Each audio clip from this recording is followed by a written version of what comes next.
Como veréis, en lo que le llaman el console control, esta parte central es donde vamos a poder asignar, como explicábamos, según veíamos el canal, veíamos el input, los dos inline, la entrada del monitor, los cues, todos los envíos auxiliares y todo esto, pero claro, veíamos que no hay parámetros de ecualizador ni de compresor, que es lo que estábamos explicando que se va a controlar ahora desde aquí. Una de las grandes ventajas que tiene esto es que cuando estoy, imagínate que quiero ecualizar este canal o un canal que está al final de la mesa, de esta manera yo selecciono el canal que quiero y cuando voy a estar ecualizando el canal 24, por ejemplo, no tengo que estar en el canal 24 yendo aquí. En el momento que yo estoy aquí en una consola normal, claro, estoy perdiendo mi punto central respecto a los monitores. Entonces, es una gran desventaja el tener que venirte aquí, asignar lo que sea, venir a tu punto central de nuevo de mezcla y entonces escuchar cómo está. Lo que nos permite esto es que cualquier canal que yo seleccione aquí, yo estoy ecualizando de cualquiera de los canales o moviendo el compresor o lo que sea y no me estoy moviendo de mi punto central. Entonces es una ventaja increíble, ¿no? Entonces el procedimiento es súper sencillo. Queremos acceder al ecualizador, seleccionamos botón amarillo de selección de canal, el canal 9, ahí en la pantalla nos va a marcar el canal que tenemos seleccionado, o bien nos vamos con el botón amarillo de selección, o bien nos vamos con las flechas, vamos moviendo el canal que queramos. Como veis, yo os había explicado en esta mesa en concreto, en esta consola tal cual la tengo configurada, tengo el ecualizador del 1081 en estos primeros 8 canales y tengo los de la 88R en estos otros 16. Son, como dije, son tarjetas físicas que se pueden comprar, cualquiera de las dos opciones, en bloques de 8 canales y se pueden mezclar como se quiera, ¿no? O se puede tener todo un solo color. En este caso yo tengo los dos, en estos 8 y en estos 16, como veis tengo el del 88R.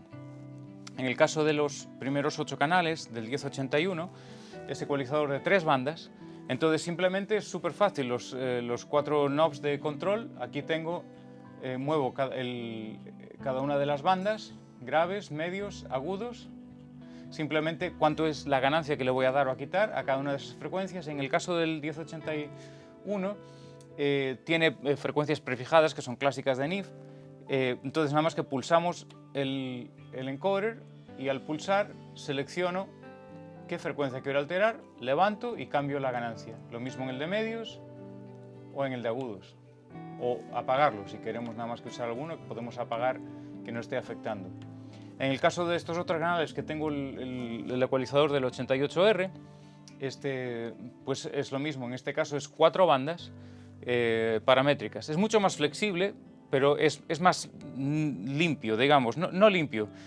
Obviamente el 1081 tiene un color súper característico, en baterías es buenísimo, tiene unas frecuencias con unos cortes que son muy reconocibles.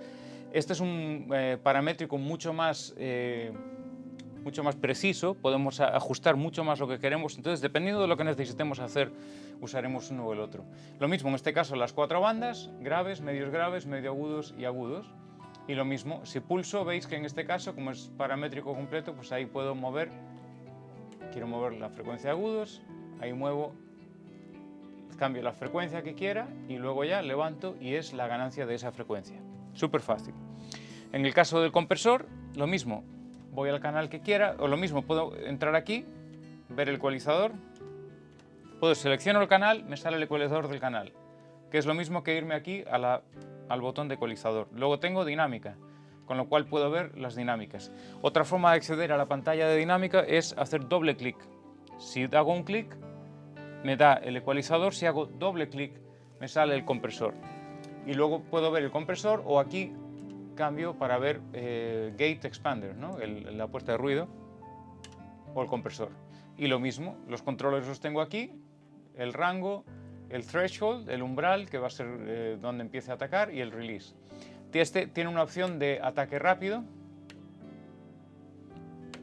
o ataque programado según el propio compresor, estilo NIF. Y luego tengo lo mismo en la puerta, el gate, tengo el ratio, lo mismo, la intensidad, digamos, el threshold, el umbral, y lo mismo, el release, todo esto. Estas puertas lo que tiene que son súper musicales. son una cosa increíble en batería, por ejemplo, en snares, en toms, en lo que sea que se quiera utilizar. Obviamente con plugins hoy en día todo se puede conseguir, pero realmente la musicalidad y lo fácil que es de integrar estas puertas, cómo abren, cómo cierran, cómo atenúan, es súper musical y súper fácil de integrar en una mezcla. Luego haremos otro vídeo en el que escucharemos cosas y todo esto en aplicación.